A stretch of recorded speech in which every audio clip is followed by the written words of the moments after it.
கிறிஸ்துவுக்காய் இழந்தவர் எவரும் தரித்திரர் ஆனதே கிடையாது.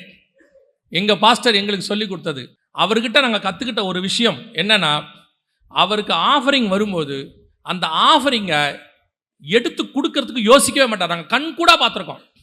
தசமாக கொடுத்துட்டே இருப்பாங்க, சண்டேல நின்று வாங்கிட்டே இருப்பார், ஜோம் பண்ணிகிட்டே இருப்பார். திடீர்னு யாராவது இந்த பக்கத்தில் வந்து, ஐயா ரொம்ப கஷ்டம் ஐயா எங்களுக்காக ஜோம் பண்ணுங்கன்னும் போது அந்த ஆஃபரிங் கவர் கையை விடுவார். நேரில் பார்த்ததை நான் சொல்கிறேன், கையை விடுவார். என்ன கவர் வந்து தூக்கி அப்படியே கொடுத்துரு, போ போ ஓடு ஓடும்பார்.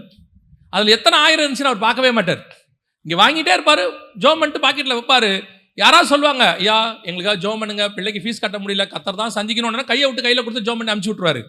நான் சொல்கிறேன், எங்கள் பாஸ்டருடைய கடைசி நிமிஷம் சாகிற வரைக்கும் எங்களுக்கு அவரை பற்றி தெரியும். அவர் ஒரு நாளும் கஷ்டப்பட்டதே கிடையாது, குறைவு பட்டதே கிடையாது. கர்த்தர் அவரை நிறைவாய் ஆசீர்வதிச்சார். நீ கிறிஸ்துவுக்காக இழக்கிற எதுவும் தரித்திரமாகவே மாட்டீங்க. கொடுக்க பழகுங்க. ஆண்டவர் எதை கொடுத்துருக்காரு? சத்தியத்தை கொடுத்துருக்காரா? 4 பேருக்கு சொல்லுங்க.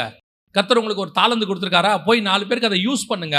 அப்பதான் உங்களை ஆயிரங்களுக்கு கர்த்தர் ஆசீர்வாதமா மாற்ற முடியும். நான் என்னுடையது யாருக்கு கொடுக்க மாட்டேன். நம்ம கிட்ட இருக்க 5 அப்பத்தை எடுத்து கொடுத்துறணும். அவர் அதை 5000 பேருக்கு புட்டு கொடுக்குறாரு, 50000 பேருக்கு புட்டு கொடுக்குறாரு, அவர் இஷ்டம். உங்களுக்கும் எனக்கும் திருப்பி அந்த 5000த்துல தேவையானதை திருப்பி கொடுத்துட்டாரா? சோத்திரம், பிரைஸ் தி லார்ட், அல்லேலூயான்னு போயிட்டே இருக்கணும்.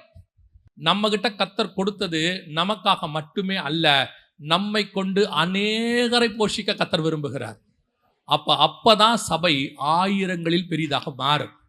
நீ கொடுத்து பாருங்க, உங்களை 1000 மடங்கு கர்த்தர் ஆசீர்வதிப்பார். உபாகம் 1:11 படி கர்த்தர் ஆசீர்வதிப்பார்.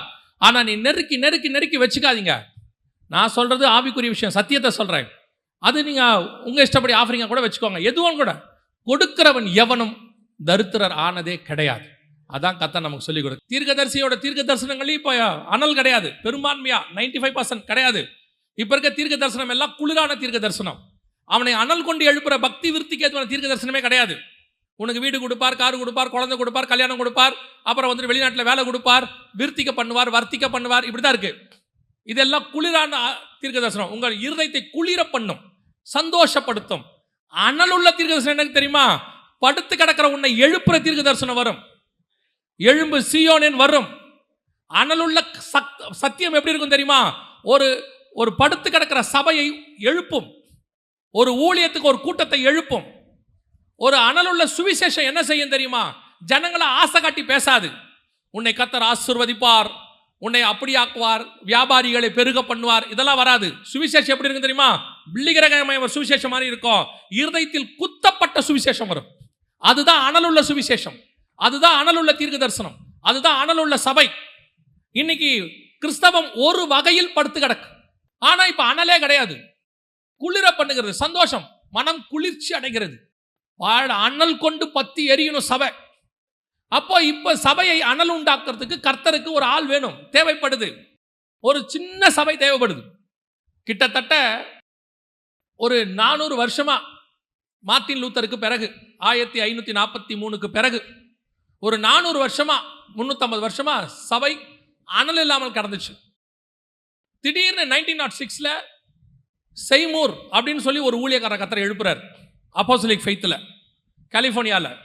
அந்த ஒரு மனுஷனுக்குள்ள வந்த அனல் கிட்டத்தட்ட 120 வருஷமா பூமியை, சபைகளை அனலாய் வச்சிருக்குது. இன்னைய வரைக்கும், இப்போ வரைக்கும் வச்சிருக்கு. அன்னைக்கு எருசலேம்ல 120 பேர் மேலே வந்த அனல் 2000 வருஷமா சர்ச்சை அனலா வச்சிருக்கு. அதே மாதிரி தான் உங்க ஒருத்தருக்குள்ள வரக்கூடியதான அனல் இந்த பகுதி முழுக்க, தூத்துக்குடி முழுக்க, ஏன் கர்த்தருக்கு சித்தமானால் தமிழ்நாடு முழுக்க, கர்த்தருக்கு சித்தமானால் இந்தியா முழுக்க அனல் உள்ளதா மாறணும்.